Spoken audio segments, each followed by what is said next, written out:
আমি অনেকদিন পর গতকাল বাসায় ফিরেছি। বাসায় খাওয়ার কিচ্ছু নেই। লুঙ্গি পরে নিচে নেমেছি। বাসার সামনে দোকান থেকে আলু, ডিম, সিগারেট, চা পাতা, চিনি কিনে সিঁড়ির কাছে আসছি। বাড়িওয়ালা মেয়ে তার 5 বছরের বাগ্নে নিয়ে দাঁড়িয়ে।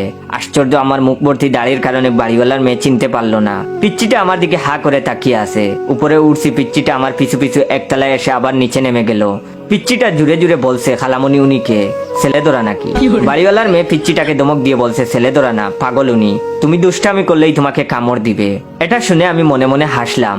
বিকেলে আবার নামছি। গেটের সামনে অনেক মানুষ। ওই পিচ্চিটা কই থেকে দৌড়ে এসে আমাকে বলল, এই পাগলা কই যাও? তুমি কি আমাকে কামড়াবা নাকি? এতগুলো মানুষের সামনে তার কথা শুনে হতবম্ব হয়ে গেছি। কি বলবো আর? কুষ্ঠকাঠিন্য হাসি নিয়ে মাথা নাড়লাম।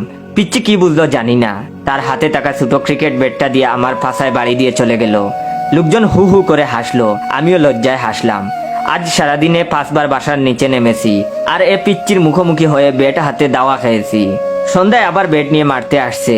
আশেপাশে কেউ ছিল না, তাই পিচ্চিটারে ধরে পাছায় চিমটি দিয়ে বলছি, এই তুমি এত বেয়াদব কেন? সে তখন কান্না করতে করতে বাসায় চলে গেছে। বাসায় আসার কিছুক্ষণ পর কলিং বেলের আওয়াজ। দরজা খুলে দেখি বাড়িওয়ালার মেয়ে আর ওই পিচ্চি। বাড়িওয়ালার মেয়ে বলল, সেকা খাইছেন নাকি?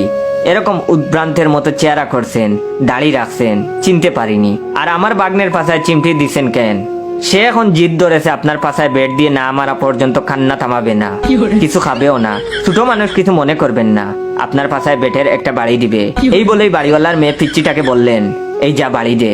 আমি হা করে তার কথা শুনছি। ওয়েট, ভিডিওটা শেষ করার আগে অবশ্যই ভাইয়ের রিয়েল পেজ ইওর জয়কে ফলো দিয়ে রাখবেন।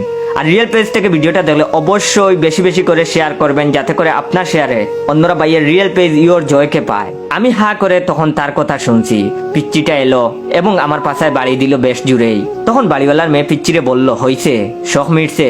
পিচ্চিটা এবারে জয় করার মতো ভঙ্গি করে বলল, আরেকটা মারি। তখন বাড়িওয়ালার মেয়ে বলল, মার। পিচ্চিটা এবার আরো জুড়ে মারলো। আমার মুখ থেকে কোনো কথা বের হওয়ার আগেই ওরা চলে গেল। এখন আপনারাই বলেন, এ অপমানের বিচার আমি কার কাছে দিব?